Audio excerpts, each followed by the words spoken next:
They worked together at school for about 12 years together as teachers, kind of side by side. And got to know him very, very much because I was involved in baseball at the time. I was coaching at Vanderbilt, and he was very much involved in baseball. He loved baseball, and I literally knew him, that tall. And he's got a great message, a great story. He's a good family man. He's got a great family, and he's living a dream. I say that all the time. He's living a dream. I will say this. If you have time for questions, ask him about the baseball man. I'll put him on the spot. You ask him about the baseball man. Okay? At this time, I'd like to introduce L.A. Woodard.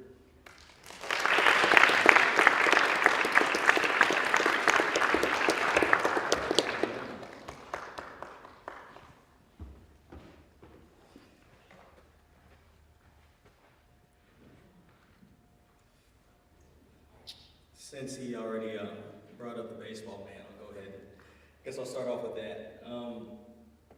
It was my second birthday party, and at the time I didn't really know what baseball was going to mean to me, but we had a baseball party for me, and he dressed up and he did the whole thing for me, and I only know this through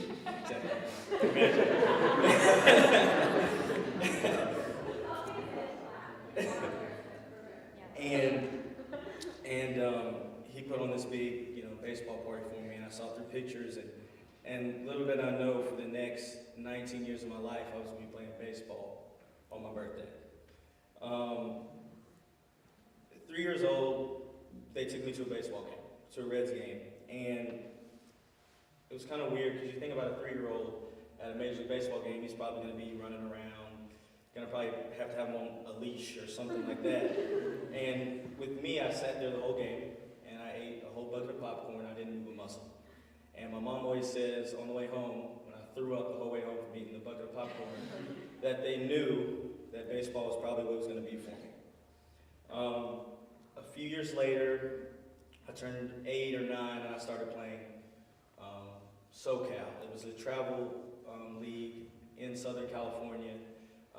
They had seen me play. I was like 7, I don't know how, but they called me, and I went. And at the ages of 9, 10, 11, I was playing in Las Vegas. I was playing in California, and Seattle, and all these places. And I think that's what got me ready for what I do now. As I travel, I have to up and leave in random weeks to go play baseball, and that's what got me ready for it. Then we'll fast forward to high school. I want to detail to you guys that I'm literally no different from any of you sitting here. I sat here like you're a freshman, and I was nervous. I was scared. I looked at the seniors, and I was like, they're grown. They have it all figured out. I want to be them. I just want to fast forward. And I had a good freshman baseball year, I'd say. I was on varsity, but I just wanted to get to my sophomore year. Thought if I got to my sophomore year, I had to have it all figured out and everything would get easier. And I was never more wrong in my life. I got to my sophomore year, and I was humbled a lot. I was late for 2 practices, and the coach said, L.A., I'm going to kick you off the team because you don't care. And I was like, excuse me? And he's like, you're done. And so there were about 3 days where I was kicked off, but he was just kind of teaching me a lesson. Also at that time, my mom being a school teacher, you can understand how mad she was when my grades started to slip.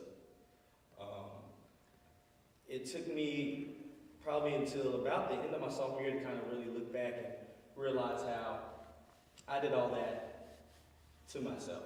I kept blaming the teachers and the coaches, but it was me. So I had to do a lot of ownership.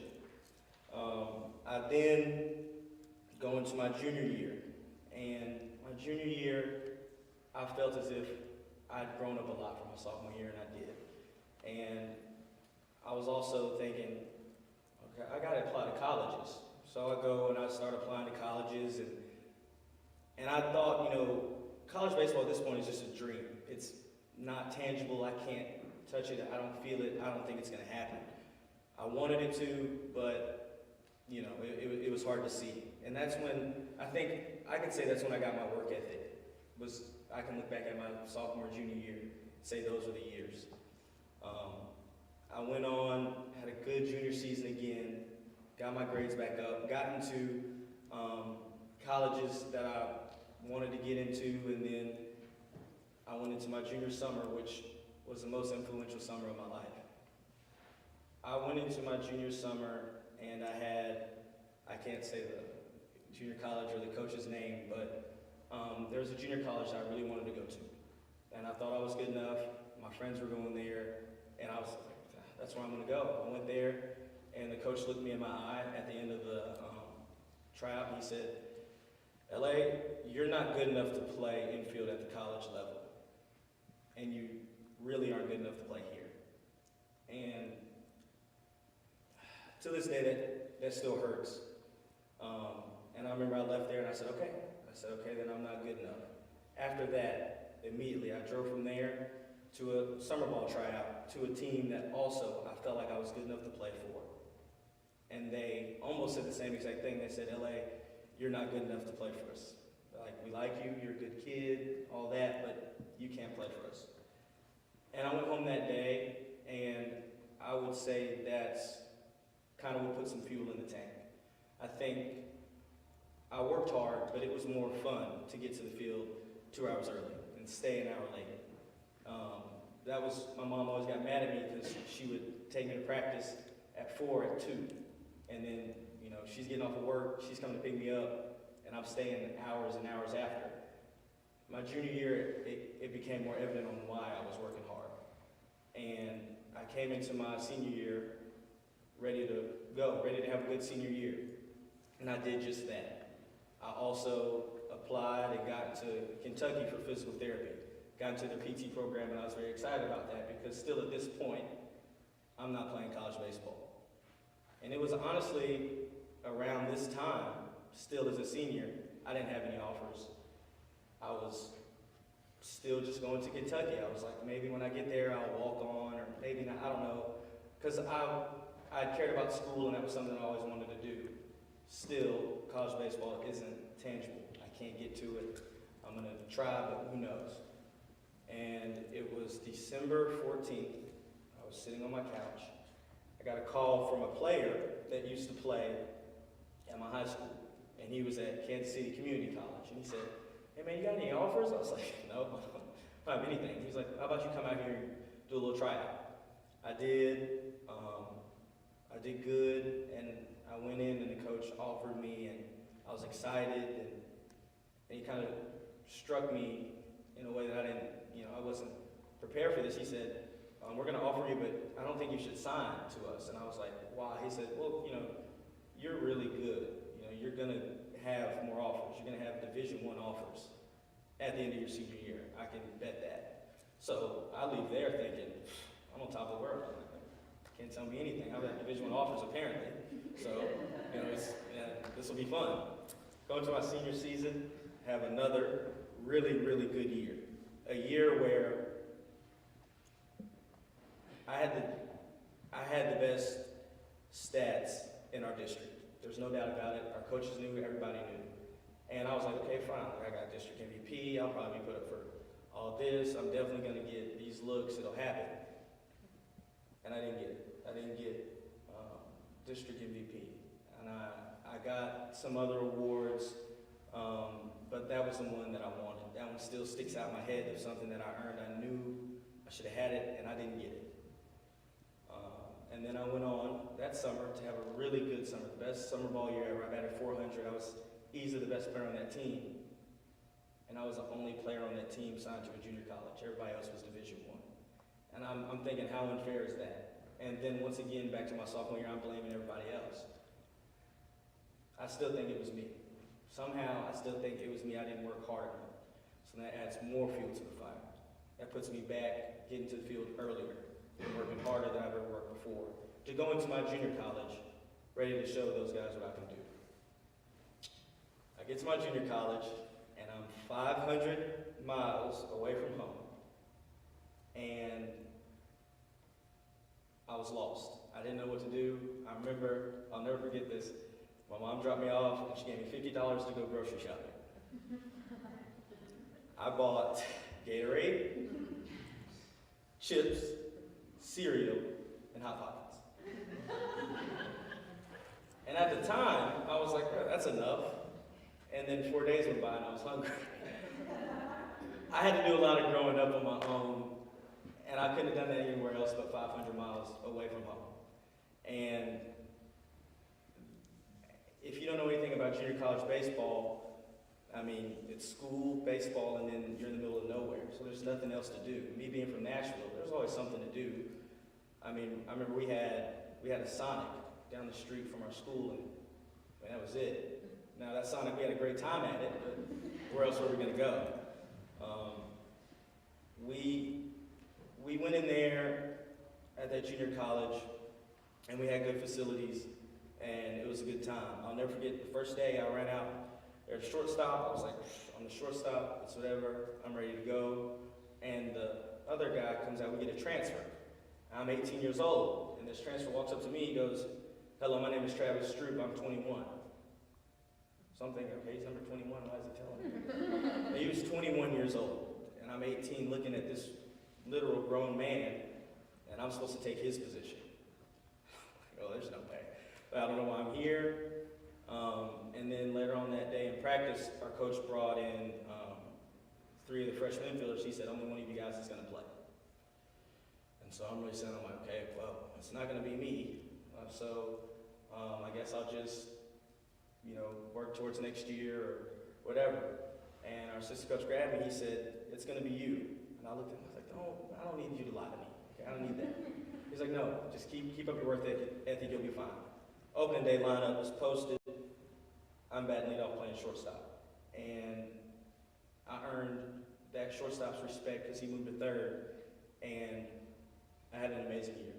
I had a good freshman year that I'm thinking, I'm going back home, I'm on top of the world, everything's good. I only made 7 errors. Next guy close to me made 14. I'm like, I won the gold glove. I got this, I got that. And I get home, the awards are posted, and I didn't get one award. Not one. And I'm sitting there like, how? More fuel for the fire. Let's work harder then. We gotta keep working hard. I go in and I play summer ball with the team that said no to me. I'm playing that summer, I'm having a good year. And the assistant coach of the junior college that I wanted to go to a high school that said no to me came up to me. He said, LA, we missed out. He said, I'm looking you eye to eye, man to man. We missed out. And I would say that was the first taste of revenge that I got. And it tasted so good. I was like, I don't even remember how I played that day. That's all I remember from that day. He said, LA, we missed out. And that was a good feeling. At the end of that season, our coach came up to me and he said, we wish you would have had you 2 years ago. And when you came to that tryout, if you keep working as hard as you do, you'll be able to make some money while playing this game that you love. And once again, I looked at him, I was like, I don't need this. I don't need these lies. Just leave me alone, okay? Thank you. I had a good year. I'm ready to go back. Go back, and we have about 3 weeks or so left before I go back to Kansas. I get a call from Austin Peay. And they're like, hey, come on a visit. We want to, talk to you. So I go up there. I'm like, okay, after next year, this could be a place I could go. It's Division I. I'm excited. Sit down in the office. They're talking to me, and he goes, so how do you feel about coming in August? I was like, you're talking about in 3 weeks. You want me to come here? He's like, yes, we want you to be our starting shortstop. I called my coaches, and I'm excited. I'm like, I'm about to go to Austin Peay. And our coaches literally on the phone to me said no. And it was definitely my decision, but they said, if you come back, LA, you will have Power 5 offers, and you will have a chance to get drafted after this year. Once again, I'm like, okay, I don't need y'all to lie to me. Just stop. I'm good. I'll make my decision. I decided to go back, and it was the best decision of my life. I go back, and we have a all-star game. And I go in that all-star game, and I had one of the best games of my life. And I was a good teammate that day. That's what stuck out to the scouts. On the way home, it's a 2-hour drive back to Kansas City. I got 7 calls from Division I schools. I got in that 2-hour span, I had 7 Division I offers on the phone. And I don't even know what to say. I don't know what to do. I start taking visits. I go to Middle Tennessee State, and I really wanted to go to Middle Tennessee State out of high school. You know, they were close. All my friends were going there. I was like, that's where I'll go play baseball. You know, I'm good enough to get in there. Obviously, I wasn't. But they called, and I came on a visit, and I was like, this is where I'm going to go. Everything's good. You know, I'm going to go back, talk to my coaches. I'm going to sign. I wake up, get on my flight, and I have a text. Says, hey, LA, this is blah, blah, blah, from Alabama. We're coming to see you on Friday. And I'm sitting there like, oh my God. I honestly think it took me like 2 days to text him back. I might have texted him back Thursday afternoon because I just didn't know. I didn't believe it. He came. I played well. Everything was going good. Went on my visit. It was nice. It was a good time. And he goes, how would you like to come in January? That semester. I'm like, here we go again. And I call my coaches and they say the same thing and they say no. And that was the right move. I didn't, you know, that coaching staff wasn't in a good position. I came back and I will say I had the best year of my life that year. We're playing good. I'm playing good. Everything's going well. I signed an MTSU. I'm like, that's what it was. We were first in our conference, about to go into playoffs, a month away. We're riding high. We're good. I bunt. I'm running to first, and I lunge for the bag, and I step. I feel something in my quad, my right quad. I'm like, all right, whatever. Play the rest of the game, go down to the trainers, and they do all these tests and everything, and I tore my quad. And I sat there, and the highest of the high to the lowest of the low. And MTSU's calling, aren't you playing? You know, you gotta be playing. If we're gonna offer you that, you gotta be playing. Our coach called me into a room and he said, LA, you have 2 decisions. You can play on your quad.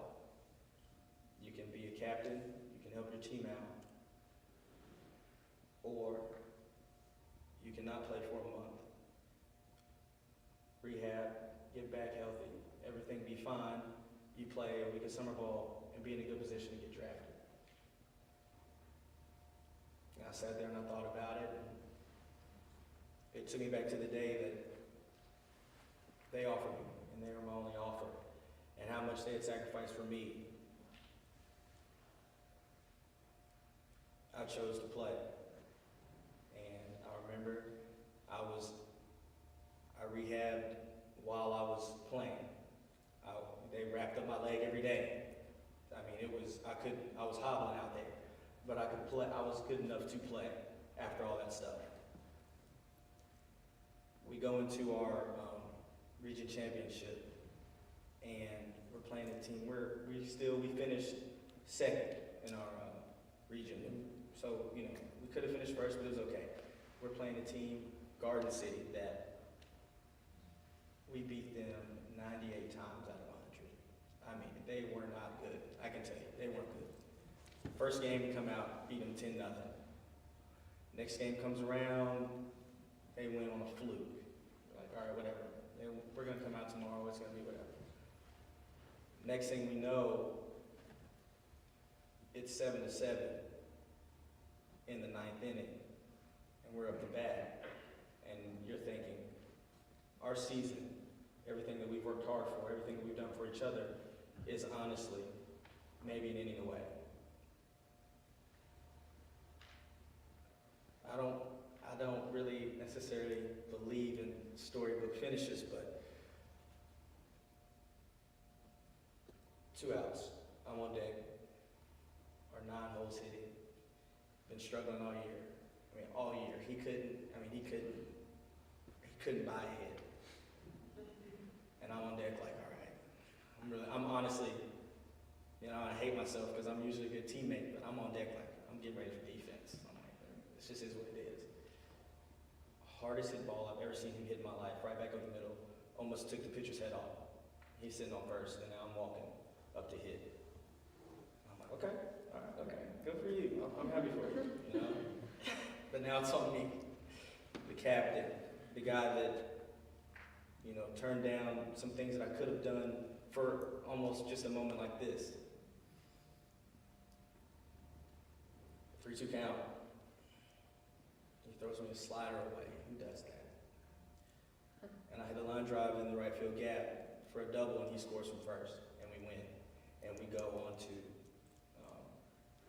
our region championship after that. And I've never gotten a bigger hit in my life.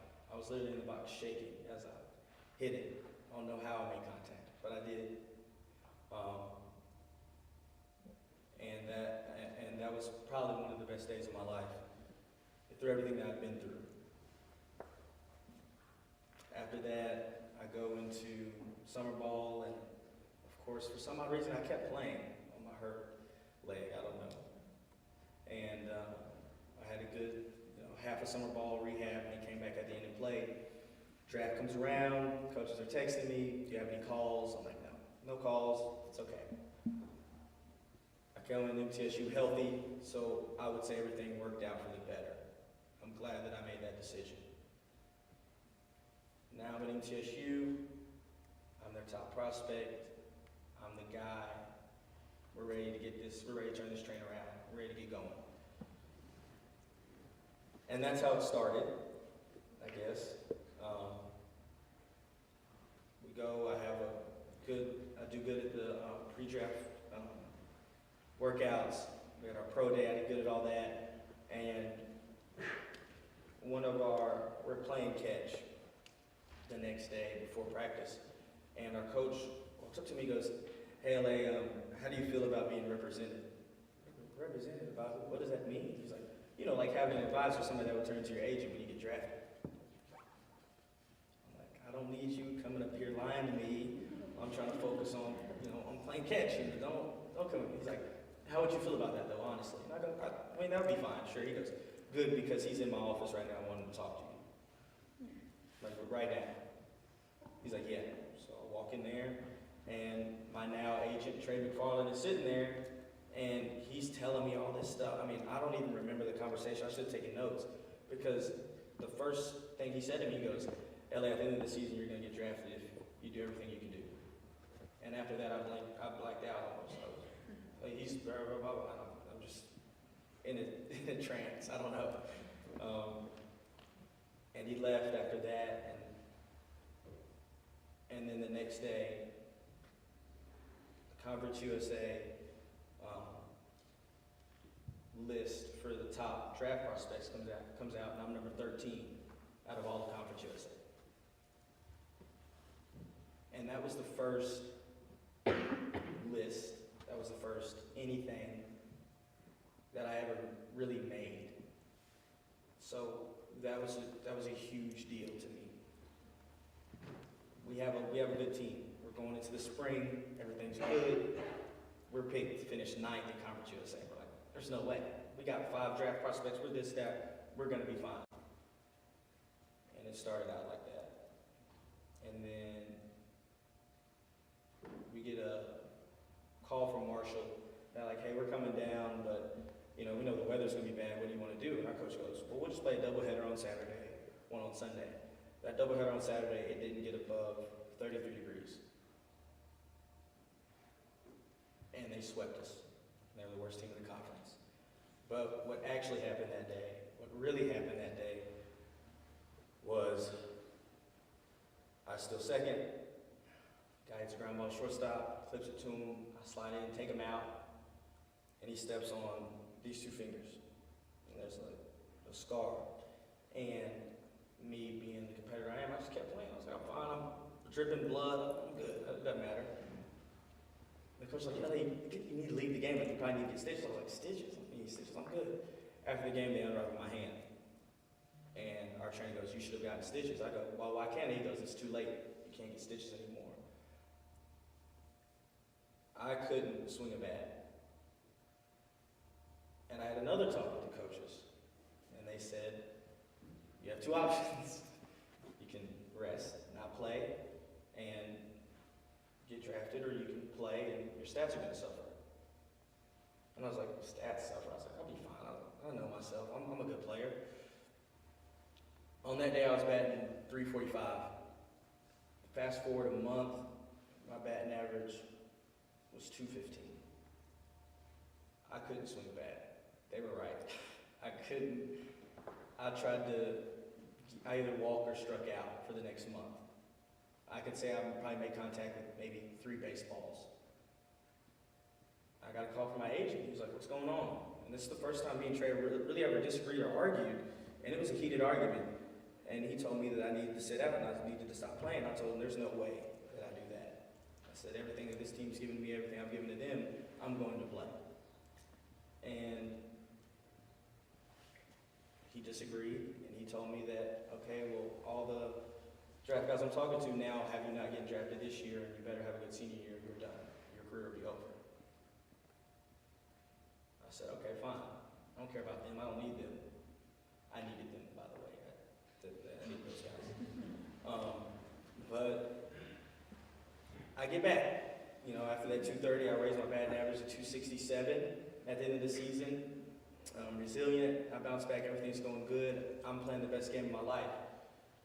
It was a little wet, you know, but it dried up during the game, and I didn't know this at the time, but Trey had a conversation with my mom, and he told her, he said, he's fine. He said, he's going to get drafted. Everything's fine for him. He just can't get injured. Just can't get injured. Everything's fine. You can relax. Ground ball to right field. He throws it home. I'm rounding third. It ricochets off the net, comes directly back to the catcher. The coach says, stop. I slipped, and my legs folded under me. And I'm looking back at it, there was nothing that anybody could have done. I was just playing the game hard like I always do. I got back to third, and I was limping a little bit. And I was like, you know, I'm good. You know, fly ball deep right field. I'm like, let me test it out. Let me see what I got. I go and take one step. I strain my hamstring. I knew it immediately, and I go in the dugout. I never show emotion when I'm playing, at least negative emotion. I threw my helmet off the wall and broke it in like 8 pieces. Never been that mad in my life because I knew I had one job. It was just not to get hurt. And I failed. I went in to the trainer. I closed the door. I'm crying at this point because I know everything I've lost, all the money I've lost, the dreams I had lined up. At this moment, were all finished. They were all done. I closed the door and I looked at him and I said, I have to play. He said, like, you can't play. You can't walk. I said, look at me. I'm going to play. I have to play.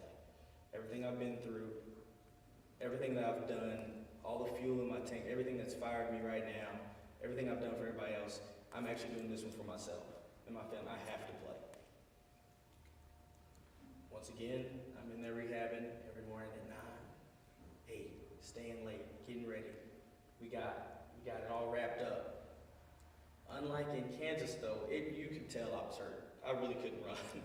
It was honestly tough to watch, go back and look at videos of how I got away with it. But the good thing about it was there were no scouts coming to the games because they had already been in their draft rooms making their draft boards.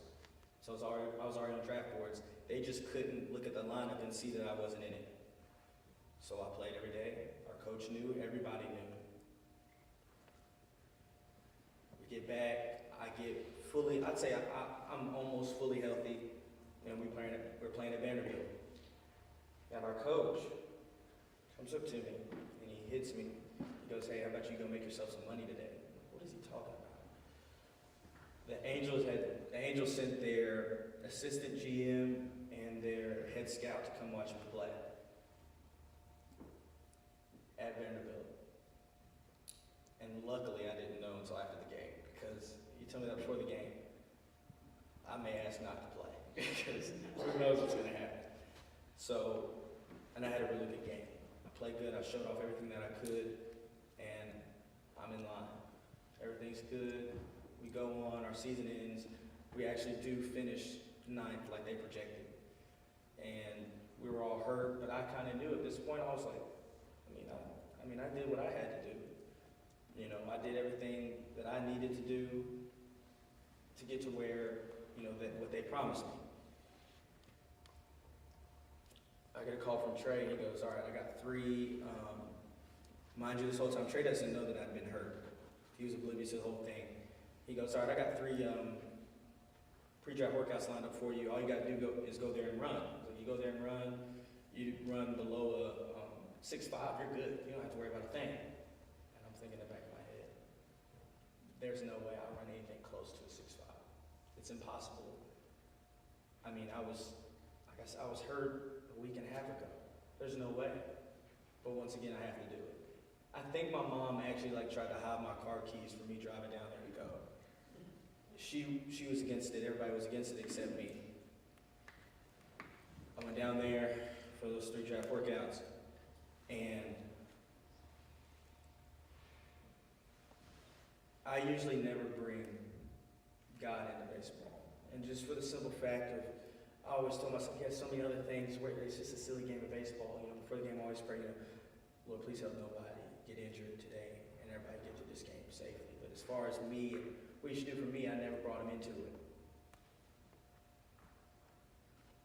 That day, at the 3 draft workouts, I ran a 6'4", a 6'39", and a 6'37".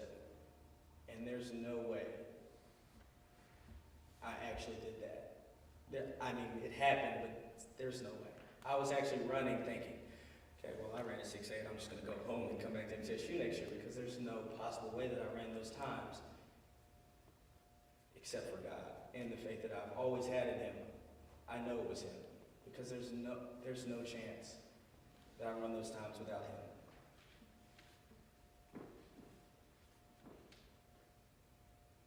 I'm now, like